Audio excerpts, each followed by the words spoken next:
Last month I wrote annotations for an Edgar Allan Poe mystery story anthology, so if you want to see me translate French phrases and explain references to plays from the 1700s, I'll leave a link in the description. You can buy the book yourself.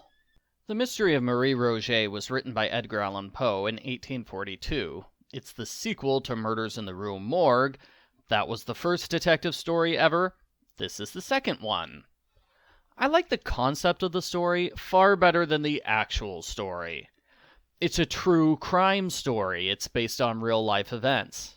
In New York, a woman named Mary Cecilia Rogers disappeared for a brief time.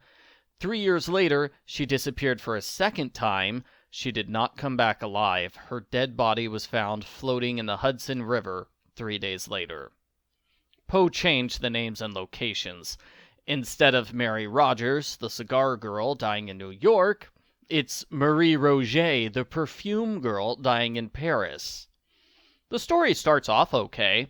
The police come to Detective Dupin. They ask him to solve the cold case murder mystery. He gets a full report of what happened to Marie. Then he picks up some newspapers. This is where the story gets bad. Dupin discusses a newspaper article in exhaustive detail. Like 20 pages.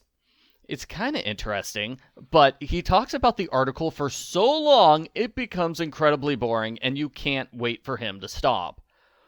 Only he never stops. When he's finished with the first article, he moves on to the next one. He talks about that newspaper article in exhaustive detail. This continues for the entire story. He spends 40 to 50 pages discussing newspaper articles. Nothing else happens in the story. Dupin gives a long lecture based on what he's reading in newspapers. He never says or does anything else. Dupin's assistant is there for the entire lecture. He asks 2 questions, and they are both, "What do you think about this other newspaper report?" The story would be far more interesting if Dupin and his assistant talked to each other the whole time. I wouldn't say the newspaper lecture is entirely a waste. There is some good commentary and detective work. If you want examples of how to go about solving a mystery, this isn't the worst one ever. Dupin starts by disproving the one newspaper, which claims that the murder victim is still alive. That paper clearly cares more about melodrama than truth. Dupin talks about how the body was identified. He finds it telling that one newspaper goes overboard in its explanation. Dupin believes all the newspapers are wrong about when the murder occurred. They use the general principle that a body must be dead for a week before it floats. Dupin explains why this is wrong. He also explains how this shows the danger of newspaper authors just copying each other instead of doing their own research and thinking for themselves. Dupin also discusses other ideas, like the possibility that Marie was kidnapped by a gang and how her death could be related to her previous disappearance. Some of her belongings were found in a spot by the river. This evidence is so convenient and conspicuously arranged, Dupin thinks it's likely they were planted in that spot in order to draw attention away from the real crime scene. The last time Marie was seen alive, she checked into an inn with an unknown man. Dupin suggests finding this man. That would help solve the mystery. He also suggests finding the boat that the murderer used to dump the body in the middle of the river. Those are both good suggestions. Sadly, the story does not get a proper ending.